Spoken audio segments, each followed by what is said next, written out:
आज आप लोग किन मुद्दों को लेकर आज आपने यहाँ पर प्रेस वार्ता की? अभी कल हमने देखा सरकार जो पूरे देश को और देश के संसाधनों को नीलामी के बाजार में लाने का घोषणा किया मोनेटाइजेशन के नाम पे।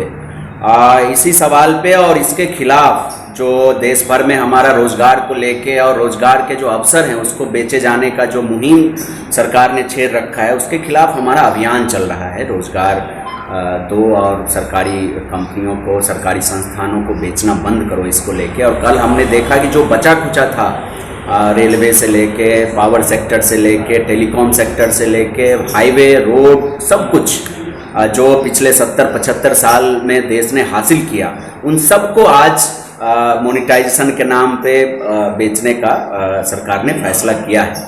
अब इसका सीधा मतलब है कि सरकारी संस्थान, सरकारी कंपनियां बिकेगी, इसका मतलब रोजगार के अवसर खत्म होंगे। रोजगार के अवसर खत्म होंगे सरकारी सेक्टर में, इसका मतलब आरक्षण भी खत्म होगा। तो एक जो सेल आउट है, इसके चलते पूरे देश में कहिए कि तबाही का पूरा ये पैकेज है।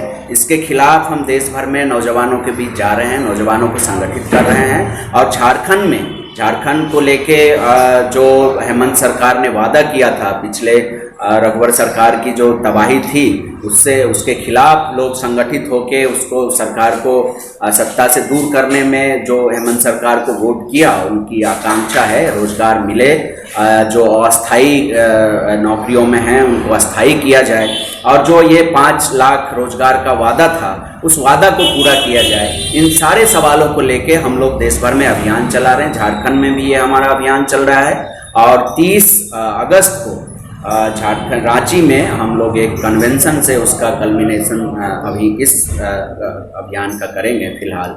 और हम लोग 11-12 सितंबर को भुवनेश्वर में राष्ट्रीय परिषद की बैठक करने जा रहे हैं। उस बैठक से हम लोग देश भर में रोजगार के सवाल पे आंदोलन को मजबूत करने की योजना बनाएंगे। जैसा कि आपने कहा कि आप पूरे देश में ये अभियान चलाएंगे, लेकिन झारखंड में आपने ही कहा कि 5 लाख प्रत्येक वर्ष रोजगार का वादा किया था मुख्यमंत्री ने, पर जो सफल अभ्यर्थी है जितने भी, वो लगातार 2 सालों से धरना प्रदर्शन कर रहे हैं सरकार बनने के बाद। इसके बावजूद सरकार उनकी बात नहीं मान रही। आपको क्या लगता है, आप लोगों के इस प्रदर्शन से कुछ नया? बिल्कुल। अभी मार्च में हमने 15 मार्च को इन्हीं सब सवालों को लेके विधानसभा मार्च किया था। और जो शिक्षक अभ्यर्थी पे सबसे ज्यादा दमन कह लें तो हुआ था पिछले रघुवर की सरकार में। और उन सब लोगों ने सरकार को सत्ता से दूर रखने में, रघुवर सरकार को काफी ये किया था, मेहनत किया था। और उनकी एक सरकार ने वादा भी किया था उन सारे अभ्यर्थियों तो सरकार को तो ये वादा पूरा करना पड़ेगा। इसके लिए हम लोग नौजवानों को संगठित के, आज भी आंदोलन चल रहा है नौजवानों का, हम उनके साथ खड़े हैं। तो ये तो बिल्कुल टीचर से जो वादा किया गया है वो हेमंत सरकार को पूरा करना पड़ेगा। पेगासस जासूसी को लेकर लगातार भाकपा माले जो है प्रदर्शन करते आई है, क्या उसका असर पड़ा सरकार पर?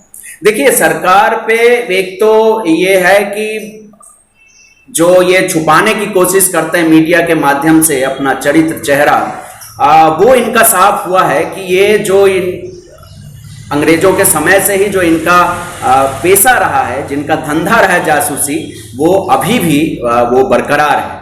तब वो अंग्रेजों की जासूसी करते थे, अब अपने विरोधियों का जासूसी करके अपने सत्ता, कोई विरोध का पैमाना नापते हैं कि कहाँ विरोध है, क्या प्लान कर रहे हैं, क्या सोच रहे हैं, क्या लिख रहे हैं पत्रकार, ब्यूरोक्रेट्स क्या कर रहे हैं। तो जासूसी तो इनका पुराना धंधा है। तो इसको हम लोगों ने एक्सपोज किया जनता को, हम जनता के बीच हम लेके गए।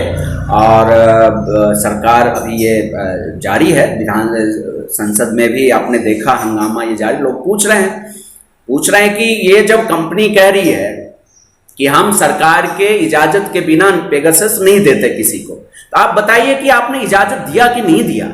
आप हाँ या ना बोलिए। अगर आपने नहीं दिया तो आप सोचिए कि देश के लिए कितना बड़ा खतरा है कि कोई विदेशी कंपनी देश का ब्यूरोक्रेट्स का, देश के पत्रकार का, तो आप सोचिए कि सुरक्षा के लिए कितना बड़ा खतरा हो सकता है। आपकी सारी तैयारियों का जानकारी उनके पास होगा। तो ये देश के लिए बहुत बड़ा सवाल है। इसीलिए सरकार को तो ये बताना पड़ेगा कि आपने परमिशन दिया कि नहीं दिया। आपने नहीं दिया तो किसने दिया, आपने दिया तो फिर क्यों दिया। ये तो थी आपके अभियान की बात। मैं उससे थोड़ा हटकर आज बात करूंगी। अफगानिस्तान से जो लाया जा रहा है लोगों को, भारतीय लोग या फिर अफगानिस्तान लोगों को, तो इसके लिए आप क्या कहेंगे? केंद्र सरकार सही कदम उठाया केंद्र सरकार ने, या फिर? देखिए, सरकार किसी भी मसले पे नफरत का एजेंडा खोजने की कोशिश करती है। अफगानिस्तान में जो भाजपा के लोग क्या प्रचारित कर रहे हैं, वो महिलाओं के साथ ऐसा करते हैं, माइनॉरिटी के साथ ऐसा करते हैं, लोकतंत्र नहीं है। आप बताइए कि अभी मध्य प्रदेश में चूड़ी बेचने वाले एक नौजवान के साथ क्या हुआ, हाथरस में क्या हुआ। इसे योगी आदित्यनाथ जो विधानसभा में तालिबान अफगानिस्तान के बारे में बड़ी बड़ी बात करते हैं, वो बताएं हाथरस में क्या हुआ। क्या वो दुनिया के लिए शर्मसार, और कौन लोग किए, किसके संरक्षण में हुआ? हाथरस में मनीषा वाल्मीकि के साथ बलात्कार हुआ, उसका जीव काट लिया गया, रीढ़ की हड्डियां तोड़ दी, थाने में एफआईआर दर्ज नहीं हुआ, 7 दिन के बाद एफआईआर दर्ज हुआ तो सही धारा नहीं लगाया गया, हॉस्पिटल में इलाज नहीं हुआ, उसकी मौत हो गई, और मौत होने के बाद लाश परिवार वालों को नहीं सौंपा गया, बंदूक के नोक पे रात के अंधेरे में लाश जला दिया गया। तो अब ये योगी आदित्यनाथ जो बोल रहे हैं, भाजपा के लोग जो बोल रहे हैं, इससे विभत्स और क्या हो सकता है? वो जो तालिबान अफगानिस्तान पे बोले, तो इनको पहले तो बोलने का कोई हक नहीं है। मोदी जी चुप्पी तोड़ नहीं रहे हैं, वहां जाके गाना गाते थे, यारी है ईमान मेरा यार मेरी जिंदगी। अभी क्या हुआ उस यारी का? आप तो चुप्पी खोलने का हिम्मत नहीं जुटा पा रहे हैं। तो ये हर घटना में नफरत का एजेंडा तलाश करते हैं। हम अमन का पैगाम लेके जाते हैं कि हम अफगानिस्तान के जनता के साथ खड़े हैं, हम अफगानिस्तान के जनता का जो डेमोक्रेटिक राइट है हम उसके साथ खड़े हैं, चाहे वो अमेरिका हो या तालिबानी हो, कोई भी हो।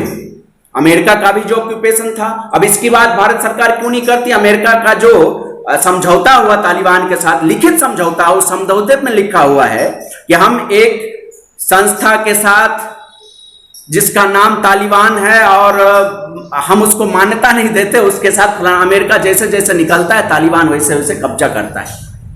और जिनकी परछाई मोदी जी आप बताएं ना, आप अमेरिका की आप परछाई हैं, आप अफगानिस्तान को कहते हैं कि यारी है ईमान मेरा यार मेरी जिंदगी, वहां जाके भाषण देते हैं और कहते हैं कि हमारी अच्छी दोस्ती है, अच्छी मित्रता। आप मुंह खोलिए।